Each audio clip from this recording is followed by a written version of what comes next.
Sir ముందుగా మీ స్టూడియోలో ఉన్న పెద్దలకి 99 టీవీ వ్యూవర్స్కి అందరికీ నా హృదయపూర్వక నమస్కారాలు సార్. సార్ దీనిలో ప్రభాకర్ అనే వ్యక్తి యాక్చువల్గా నేనైతే ఊహించలేదు సార్, నా ఇంటి మీద దాడి జరుగుద్దని నేను ఊహించలా.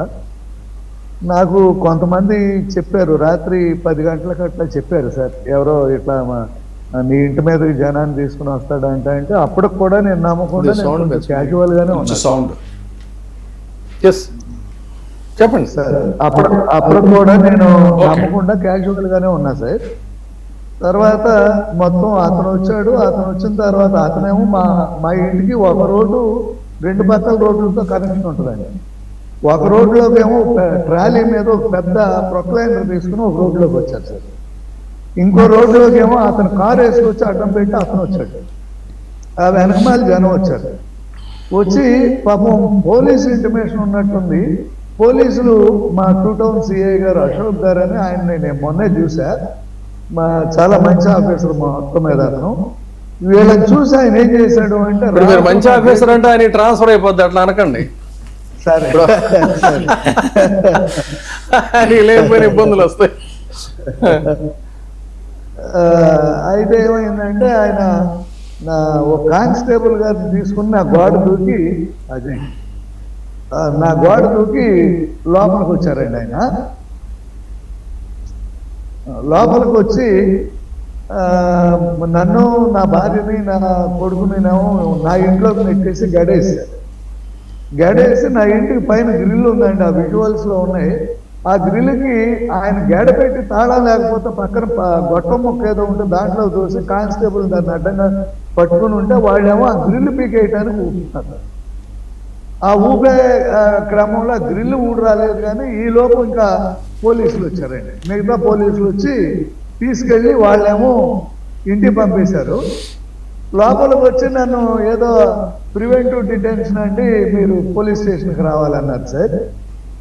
అదేంటా నేను పోలీస్ స్టేషన్కి రావటం ఏంటి, నా ఇంటికి వచ్చాము, దౌర్జన్యం చేసుకున్నాము, మీరు ఇంటికి పంపించారు, నన్ను ప్రివెంటివ్ డిటెన్షన్ ఏంటంటే దాని మీద తప్పదు సార్, లా అండ్ ఆర్డర్ సమస్య అని నన్ను, నా కొడుకుని తీసుకెళ్లి ఉమెన్ పోలీస్ స్టేషన్లో కూర్చోబెట్టి నిన్న సాయంకాలం 7 గంటలకు కూడా కనీసం నన్ను కోర్టుకు పంపించడమో ఇంటికి పంపించడమో కూడా లేదండి. మా అడ్వకేట్స్ వస్తే ఎలౌ చేయదు. అప్పుడు మా అడ్వకేట్స్ నాకు కూడా తెలియదు, కోర్టులో వాళ్ళు సెర్చ్ పిటిషన్ వేసి మా కమిషనర్ వచ్చి, మా కమిషనర్ నన్ను, నా కొడుకుని తీసుకెళ్లి మ్యాజిస్ట్రేట్ ముందు పెట్టారు. మా జడ్జి గారు రిలీజ్ చేస్తుంటే అక్కడికి మళ్ళీ ఇంకో SC ST కేసు కట్టి పోలీసులు దాంట్లో రిమాండ్ అవ్వమని వచ్చారు. జరుగుతుంది ఇదే. అప్పటికి నన్ను జడ్జి గారు ఏం చేశారు అంటే నన్ను రిలీజ్ ఇచ్చేసి వెళ్ళిపోమన్నారు. SC ST కేసు వీళ్ళు కట్టిన పోలీస్ స్టేషన్ పరిధేమో ఇంకో జడ్జి గారు, ఈ జడ్జి గారు కాదు.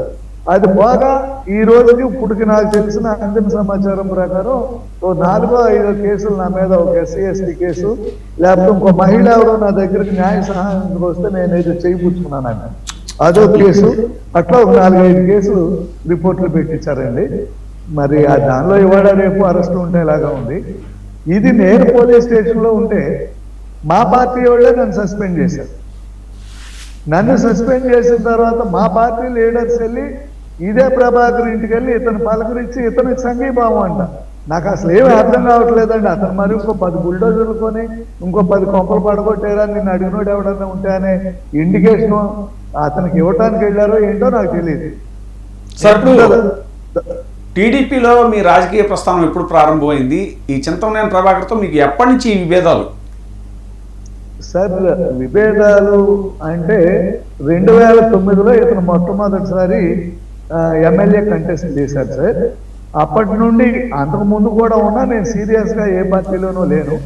ఇతను నాకు చిన్నప్పటి నుండి ఫ్రెండ్, కొంచెం దూరం బంధుత్వం కూడా ఉంది. దాని మీద ఏంటి అంటే సరే అతను ఏదో పొలిటికల్గా వెళ్తున్నాడు, మనకు దాంతో సంబంధం లేదు అనే దాంట్లో మేమందరం ఎంకరేజ్ చేసుకుంటూ వచ్చిన వాళ్ళం. అయితే 2024 ఎలక్షన్ ముందు మాత్రం నేను చెప్పా, నీ వెర్బాటం మారలా, నీ బాడీ లాంగ్వేజ్ మారలేదు, నేను జర్నీ చేయట్లేదు అనేది నేను చెప్పి అక్కడి నుండి నేను తనకు చేయలేదండి. నేను పైకి కూడా చెప్పా, ఇతను కాకుండా వేరే అతనికి ఎవరికి ఇచ్చినా గెలుస్తుందని మన దగ్గర, ఇతను అయితే మాత్రం గెలవడం కూడా కష్టం అనేది కూడా నాకు సన్నిహితంగా ఉండేవాళ్ళు నేను తెలియజేశాను.